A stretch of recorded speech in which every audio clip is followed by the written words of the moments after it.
오늘은 이 말씀을 가지고 이 본문을 가지고 왕의 재판이라는 제목으로 말씀을 나누려고 합니다. 오늘 말씀을 한번 제목을 함께 따라합니다. 왕의 재판. 예, 영어로 The King's Trial. 예, 왕의 재판.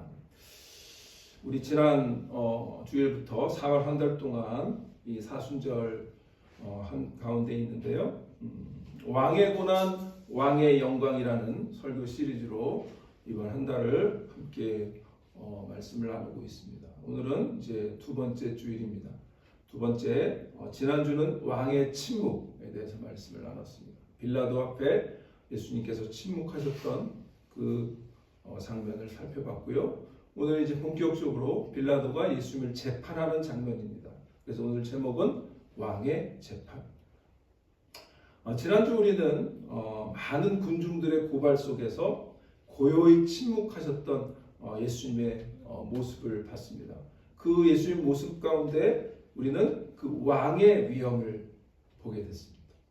그리고 그 침묵의 그 가운데에 이 예수님께서 그 보이셨던 그 침묵이 어떤 의미가 있었는지 우리 지난주에 함께 살펴봤습니다. 그런데 예수님의 침묵을 수많은 군중들이 깨고 있습니다. 오히려 이제 그 침묵의 현장이 거대한 소음의 현장으로 바뀝니다. 오늘 이 빌라도의 그 관정인데요. 브라이도리언이라고 하는 빌라도의 관정 안에 많은 대제사장들과 수많은 유대인들의 군중들이 모여들었습니다. 그리고 그 가운데 예수님이 서 계십니다. 그런데 오늘 본문에 보면 우리 7절 보겠습니다. 그 다음 스크린 보시면 우리 오늘 본문을 제가 6절부터 8절까지 나눴는데요. 자, 한번 그냥 그 다음에 7절 보시면 밀란을 꾸미고 그 밀란 중에 살인하고 체포된 점 중에 바라바라 하는 자가 있다. 그렇게 오늘 성경은 얘기합니다. 바라바. 오늘 이 현장에 예수님만 있었던 것이 아니라 이제 바라바라 하는 자가 있었던 거예요. 근데 이 바라바라고 하는 자는 이름이 바라바죠. 근데 이 바라바는 히브리어로 바아바입니다. 바아바. 자, 바는 뭐냐면 히브리어로 아들이라는 뜻이에요. 그리고 아바는 뭐죠? 우리가 잘 아는 아바 아버지 할 때 아버지라는 뜻이죠. 그러면 무슨 뜻이에요? 바라바의 이름은 아버지의 아들이라는 뜻이에요. 여러분 바디메오 아시잖아요?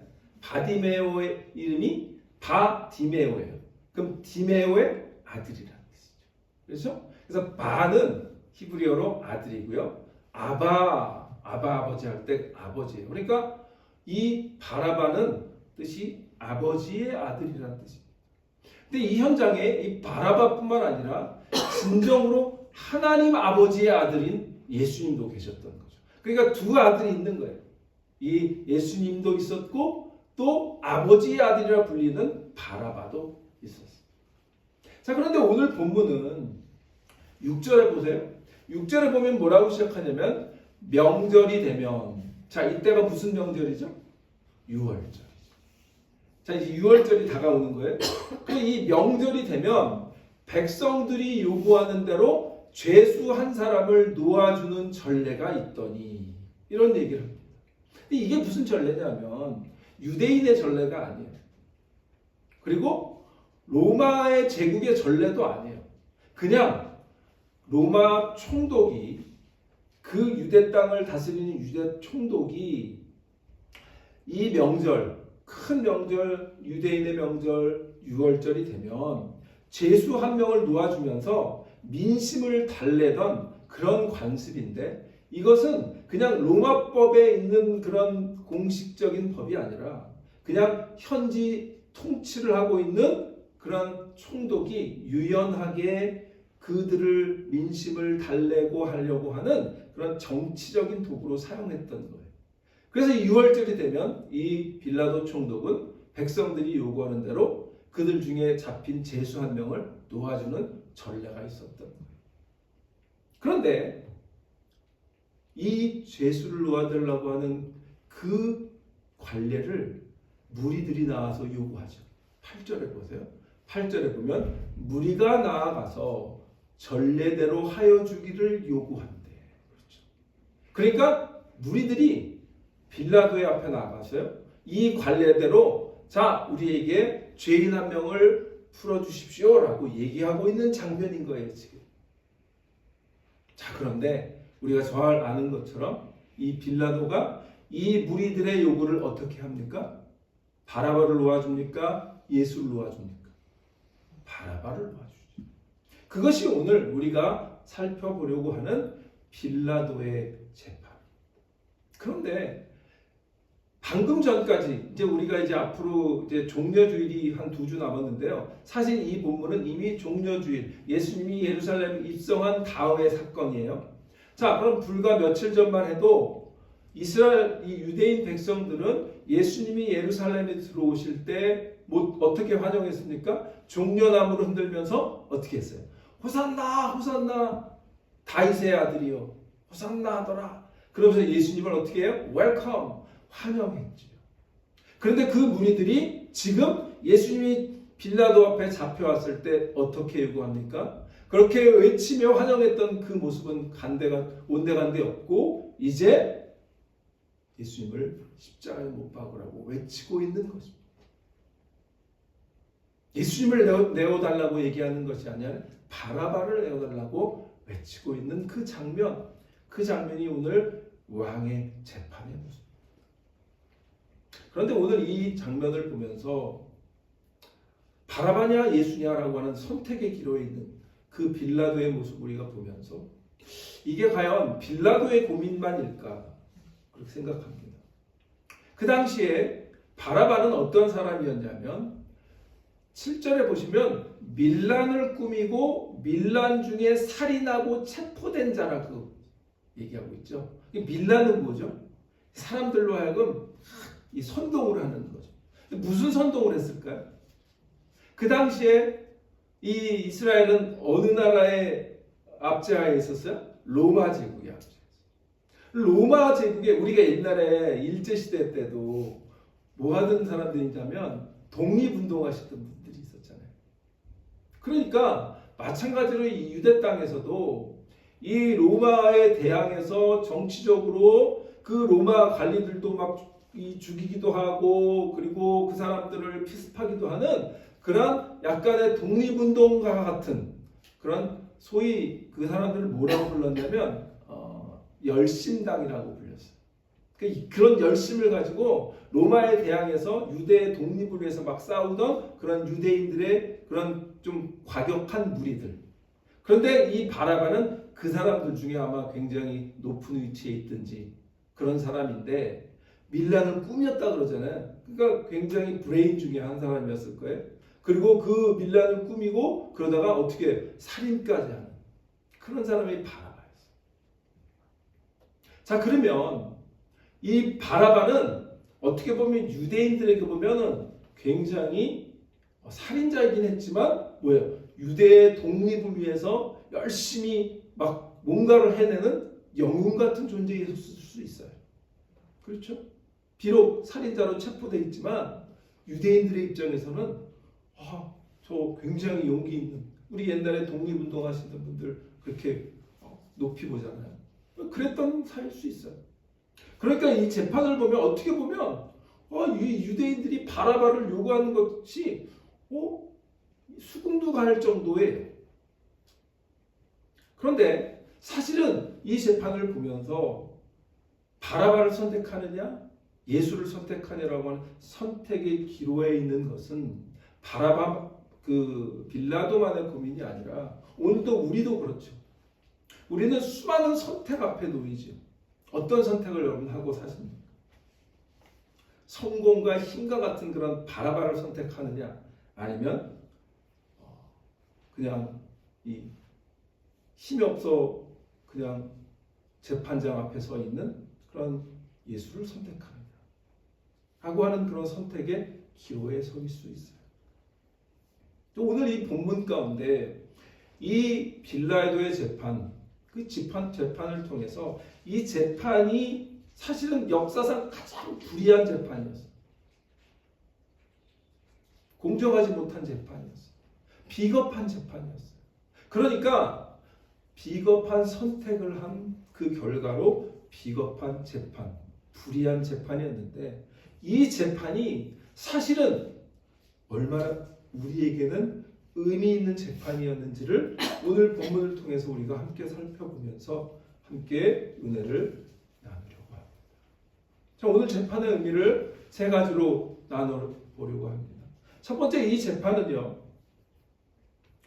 이 재판은 군중의 함성으로 정의가 변질된 재판이었어요. 그렇잖아요. 빌라도가 무리에게 물어보죠. 자, 이제 9절 보세요. 9절 보면 빌라도가 이렇게 물어보죠. 빌라도가 대답하여 이르되 너희는 내가 유대인의 왕을 너에게 놓아주기를 원하느냐? 이렇게 묻죠. 자, 무리들이 와서 전례대로 해달라고 얘기해요. 그러자 빌라도는 당연히 유대인의 왕이라고 불리는 그 예수님을 놓아줄 것이라고 생각했는지 모르지만 예수님을 먼저 선택으로 내어놓습니다. 내가 너희에게 너희 유대인의 왕이라고 불리는 이 예수를 놓아주기 원하느냐? 이렇게 묻습니다. 근데 이 이유는요. 그 다음에 10절에 보면 왜 그랬는지 알아요. 이는 그가 대제사장들이 시기로 예수를 넘겨준 줄 알미더라. 이렇게 얘기합니다. 그러니까 이 빌라도가 머리가 좋은 사람이었어요. 머리가 좋아서 정치적이었을 거예요. 그러니까 이 유대교 내에서도 이 대제사장들이 얼마나 머리를 쓰고 예수에 대해서 불만을 갖고 예수를 시기하고 질투했는지를 다 들었을 거예요. 그러니까 그가 대제사장들의 마음을 이렇게 떠보는 거죠. 야, 그래? 너희들 유대인이랑 왕이라고 불리는 이 예수를 너희가 풀어주길 원해? 라고 물어보는 거죠. 그래서 우리에게 그렇게 물어보는 거예요. 그러나 그들의 대답이 뭐죠? 11절 보시죠. 그러나 대제사장들이 무리를 충동하여 무리를 어떻게 해요? 충동하여 도리어 바라바를 놓아달라 하게 하리. 여기 충동하다라고 하는 말이 있는데요. 이 말은 원어의 뜻을 보면요. 흔들어 깨우다 이런 뜻이 있고요. 광기를 자극하다 이런 말이 있고요. 선동하다 이런 말이 있어요. 그건 뭐죠? 광기를 자극하고 흔들어 깨워가지고 뭐예요? 자기들이 원하는 방향으로 매도하는 거죠. 그러면서 어떻게 해요? 바라바를 놓아달라. 그렇게 얘기하는 거예요. 이것은 대제사장들의 그 예수님을 시기하는 그 마음을 아주 적나라하게 보여주는 그런 본문입니다. 그런데 이 정확한 이 사건을 베드로가 나중에 여러분 사도행전 3장에 보시면 베드로와 요한이 성전에 기도하러 갔다가 미문 앞에 그 안진뱅이를 고치는 장면 기억하시죠? 뭐예요? 은과 금은 내게 없거니와 나사렛 예수의 이름으로 일어나 걸어라. 그 장면 기억하시죠? 그 사건 이후에 사람들이 놀라자 베드로가 이렇게 설명하는 장면이 나옵니다. 자, 우리 한번 같이 따라해 볼까요? 13절, 14절 시작. 아브라함과 이삭과 야곱의 하나님 곧 우리 조상의 하나님이 그의 종 예수를 영화롭게 하셨느니라. 너희가 그를 넘겨주고 빌라도가 놓아주기로 결의한 것을 너희가 그 앞에서 거부하였으니 너희가 거룩하고 의로운 일을 거부하고 도리어 살인한 사람을 놓아주기를 구하여. 베드로가 이 장면을 기억하고 있는 거예요. 그리고 유대인 백성들의 마음에 아주 비수와 같은 메시지를 지금 전하는 거예요. 너희가 이랬지. 그때 빌라도에게 분명히 선택하는 우리가 예수님을 택해서 예수님을 놓아줄 수 있었는데 너희가 어떻게 했어? 그것을 거부하였지. 그리고 거룩하고 의로운 이 예수 그리스도를 거부하고 도리어 살인한 바라바를 놓아달라고 구했지. 하고 그들의 마음을 찌르는 거죠.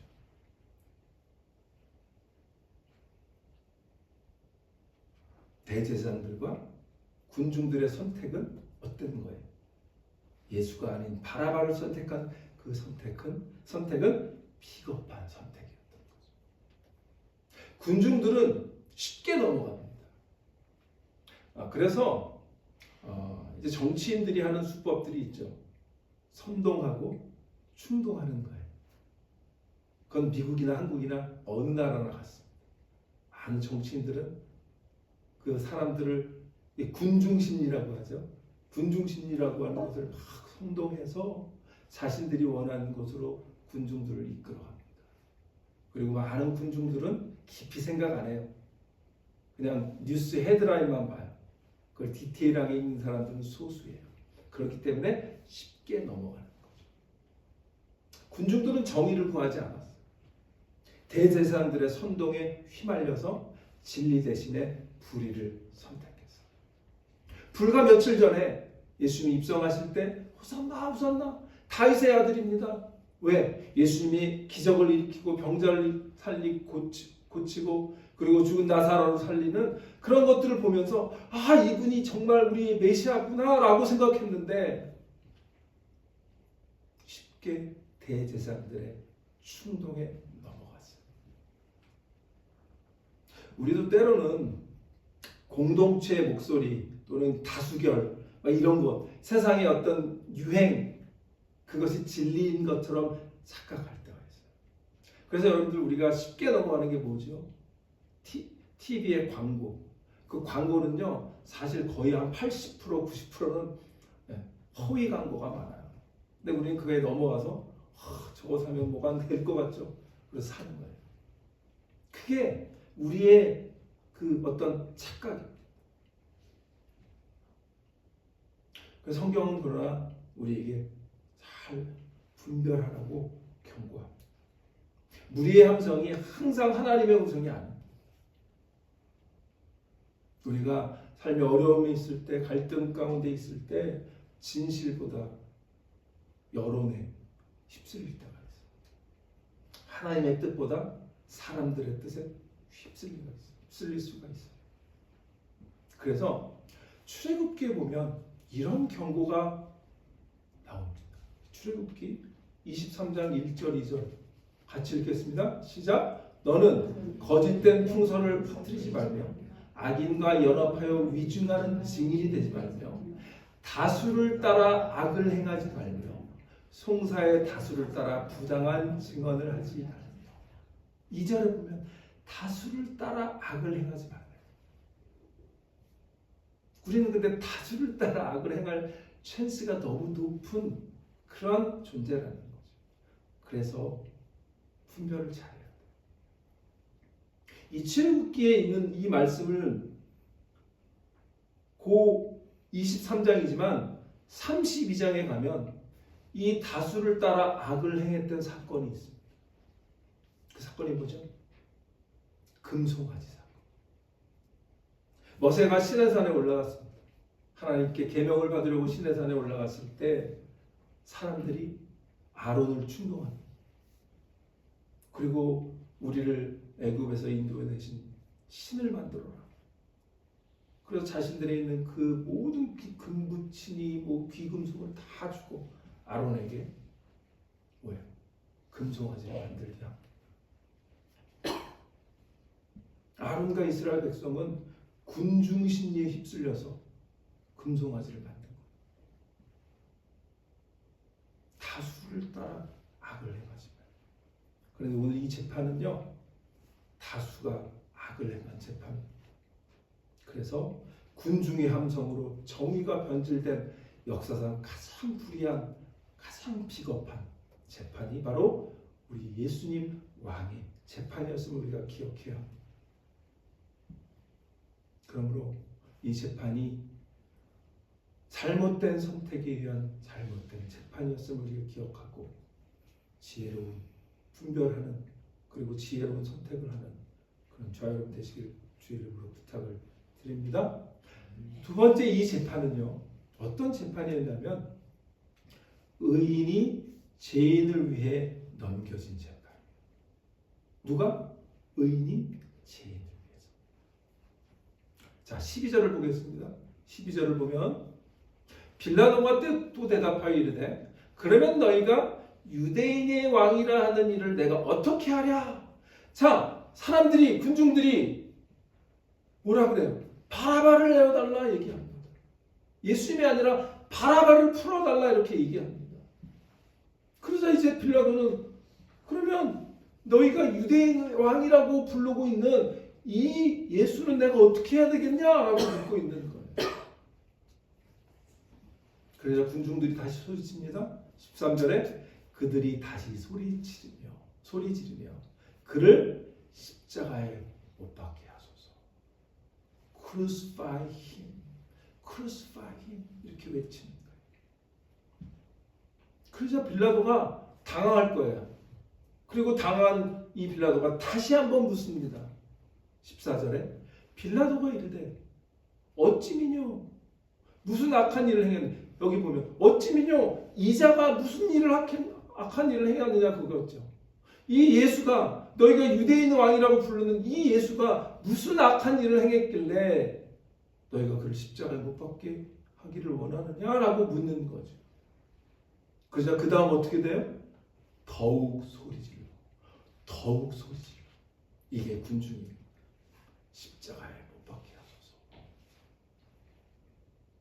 군중의 요구는 이성적인 판단을 잃게 합니다.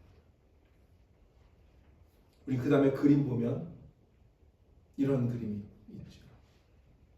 자, 이 앞에 빌라도가 있고요. 왼쪽에 예수님이 있고요. 오른쪽에 바라바가 있습니다. 자, 군중들이 소리를 지릅니다. 십자가에 못 박게 하소서. 십자가에 못 박게 하소서.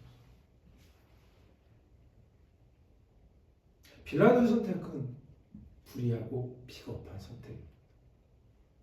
그는 예수가 선한 사람인 거 알았어요. 다른 복음서에 보면 그의 아내가 이 일로 마음이 심란했기 때문에 이 일 때문에 힘들어하지 마소서 그러면서 그렇게 경고를 했는데도 빌라도는 이 재판을 하고 어떻게 합니까? 손을 씻죠.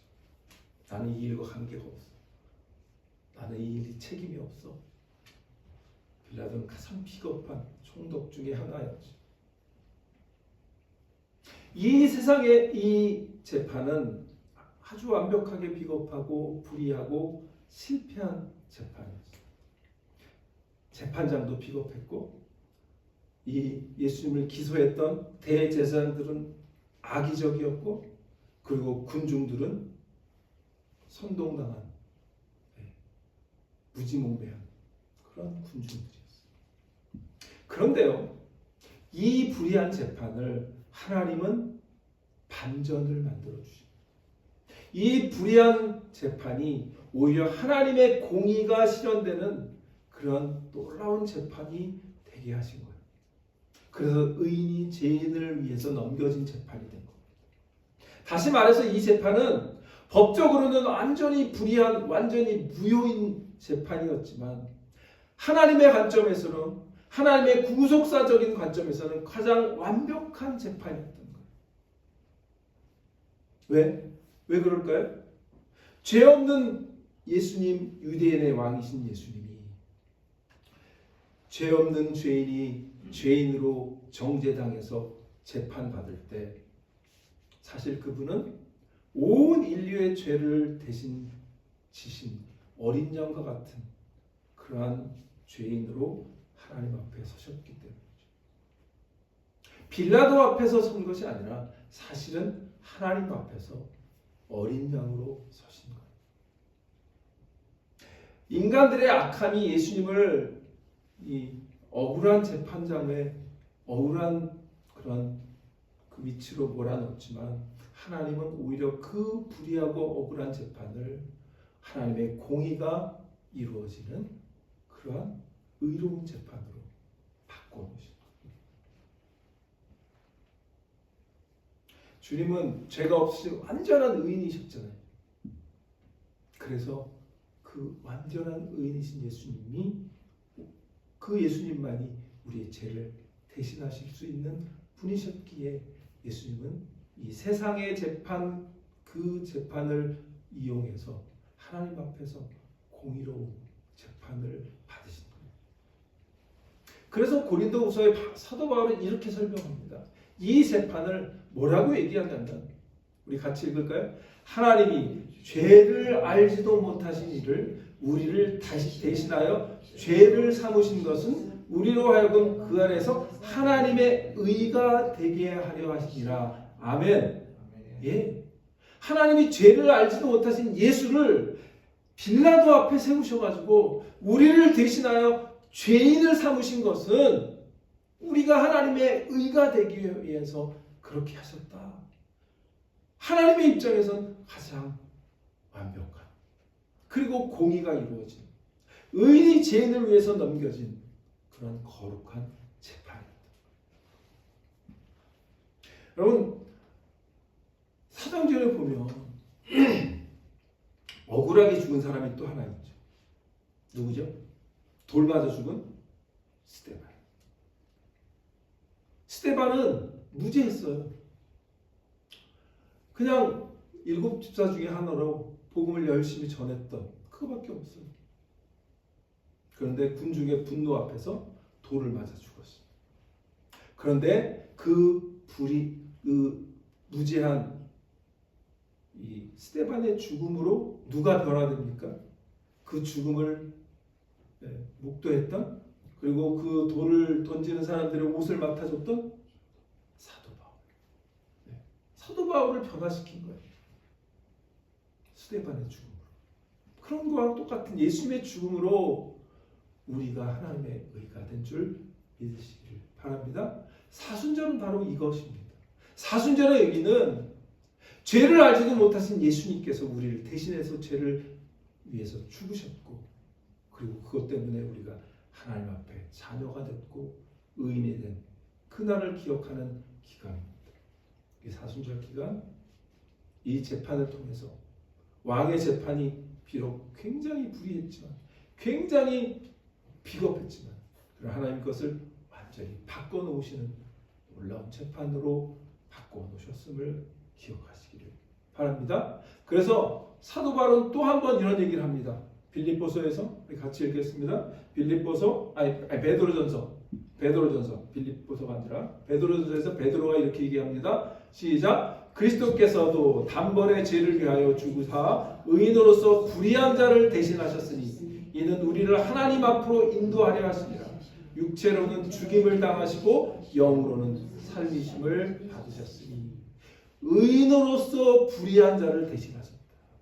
그래서 오늘 이 재판은 의인이 죄인을 위해 넘겨진 재판입니다. 믿으시기를 바랍니다.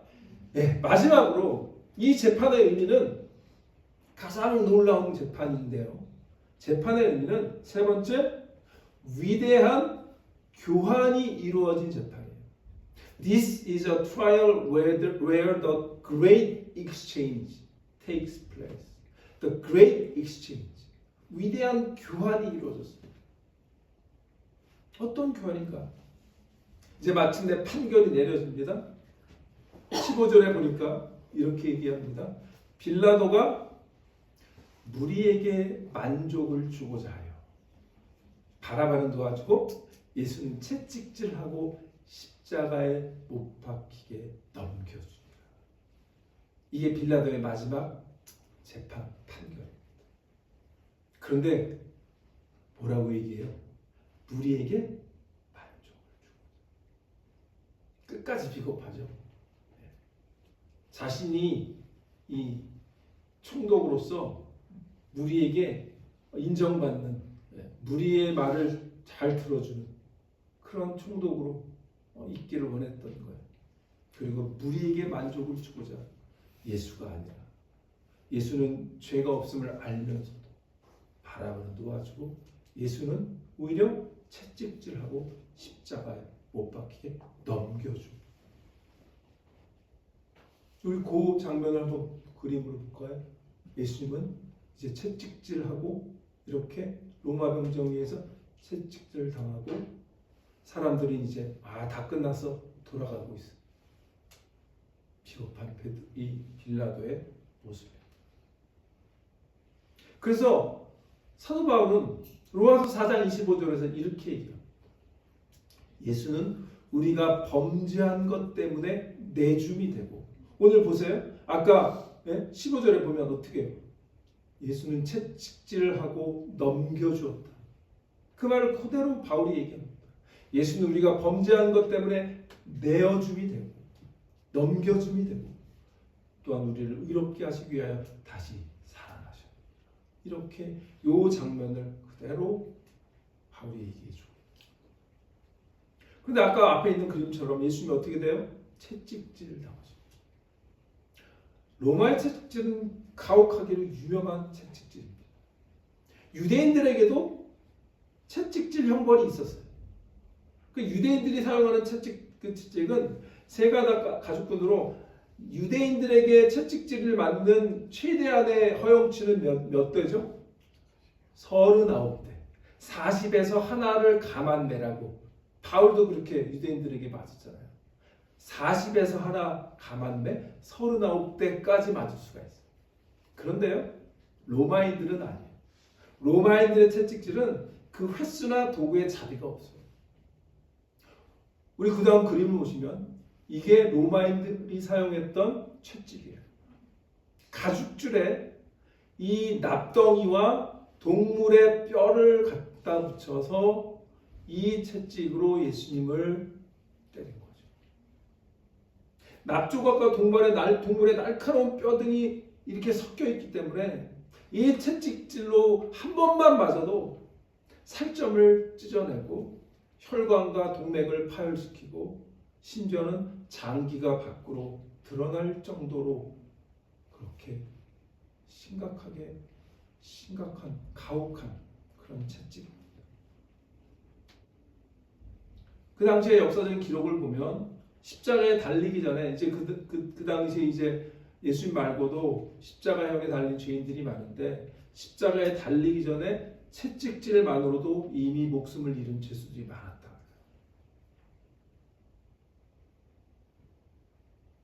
그러면 왜 이 재판은 위대한 교환이 이루어졌다고 얘기하는 거예요? 바라바의 입장에서 한번 생각해 보면 바라바는 이제 살인죄 죄인으로 사형을 당하는 그런 언도를 받았겠죠. 죽음을 기다리던 살인범이에요. 그런데 갑자기 감옥문이 열리고 그리고 너는 자유다. 너 대신 저 예수가 죽게 됐다. 라고 하는 소식을 들었습니다. 그게 바로 복음인 겁니다. 이 바라바에겐 굿뉴스잖아요. 복음인 거예요. 복음은 영어로 굿뉴스잖아요. 그러니까 바라바에게는 이제 곧 죽어야 되는 사형수였는데 넌 이제 자유야. 너 대신에 저 예수가 죽기로 됐어. 얼마나 복음입니까? 근데 이 사건에서 바라바가 자유를 얻은 유일한 근거가 뭐죠? 바라바 대신에 죽은 예수님 때문인 거죠. 이것이 구원의 핵심이에요. 이것이 복음의 핵심이에요. 위대한 교환이 이루어집니다. Great Exchange. 원래 죽어야 할 바라바와 죄가 없으신 예수님이 어떻게 된 거예요? 서로 입장을 바꾸게 된 거죠. 예수님의 십자가의 고난은 예수님이 받으신 이 억울한 재판은 바로 이러한 놀라운 교환이 이루어진 것. 그 재판입니다. 우리가 맞아야 할 채찍을 예수님이 맞으셨고 우리가 달려야 할 십자가에 예수님이 달리셨고 그리고 우리가 죽어야 할 그 자리에 예수님이 대신 죽으신 것. 그것이 구원의 은혜고 그것이 복음인 줄 기억하시기를 바랍니다. 그래서 이 사순절 우리는 예수님이 채찍 맞음으로 이제 더 이상 우리는 죄의 노예가 아니라 하나님의 자녀가 된 줄 믿으시기를 바랍니다. 이것이 바로 이사야가 정확하게 예언한 말씀이고 이 재판은 이사야가 수백 년 전에 예언했던 그 말씀을 정확하게 완성한 성취한 그 사건이 이 재판입니다. 이사야가 뭐라고 얘기해요? 같이 읽겠습니다. 시작. 그가 찔림은 우리의 허물 때문이요 그가 상함은 우리의 죄악 때문이라. 그가 징계를 받음으로 우리는 평화를 누리고 그가 채찍에 맞음으로 우리는 나음을 받았도다. 아멘. 예수님이 채찍을 맞으심으로 우리가 나음을 받았도다라고 이사야가 수백 년 전에 예수님의 이 재판을 채찍질 당하심을 미리 예언했고 그 예언이 성취된 것이 이 재판이고 그리고 우리에게는 그것이 구원이 된 줄 믿으시기를 바랍니다. 이제 말씀을 마칩니다. 결론은 뭘까요? 오늘 우리는 이 인류 역사상 가장 불의한 재판을 봤습니다. 필라도는 비겁했고 군중들의 비유를 맞추고 뭐예요? 사람들을 만족시키기 위해서 바라바를 해줬습니다. 그리고 군중들은 선동하는 그 목소리에 자신들의 어떤 영혼을 파는 거죠. 세상은 힘 있는 바라바, 어떻게 보면 영웅과 같은 바라바를 택했고 힘없어 보이는 예수를 버린 거예요. 그러나 우리가 살펴봤던 것처럼 그 불의한 재판 뒤에는 하나님의 구속의 드라마가 쓰여지고 있었고 그리고 하나님의 놀라운 반전이 우리를 살리려고 하는 그 놀라운 구원의 역사가 이루어졌음을 우리가 살펴봤습니다. 이 미국 땅에서 우리가 하나님의 자녀로 살아가는 이유로 바로 이러한 왕이신 예수님께서 불의한 재판을 받고 그곳에서 우리를 살리기 위해 대신 채찍질을 맞으셨기 때문인 줄 기억하시고 이 사순절 기간에 하나님의 그 은혜를 기억하고 이 사순절 기간에 우리를 위해 넘겨주신 예수 그리스도를 묵상하는 그런 시간이 되시기를 바랍니다. 내가 바라바였는데 내가 채찍질 맞아야 되는데 나 대신에 주님께서 대신 맞으시고 대신 십자가의 죽임을 당하신 그 예수님의 구원의 고난과 그리고 불의한 재판을 기억하시면서 우리가 이제는 예수 그리스도의 은혜를 기억하며 그 은혜의 입은 자로 감사한 마음으로 하루하루를 살아가는 그런 이 사순절 기간 그리고 저희 여러분 되시기를 주님으로 축원합니다. 기도하겠습니다.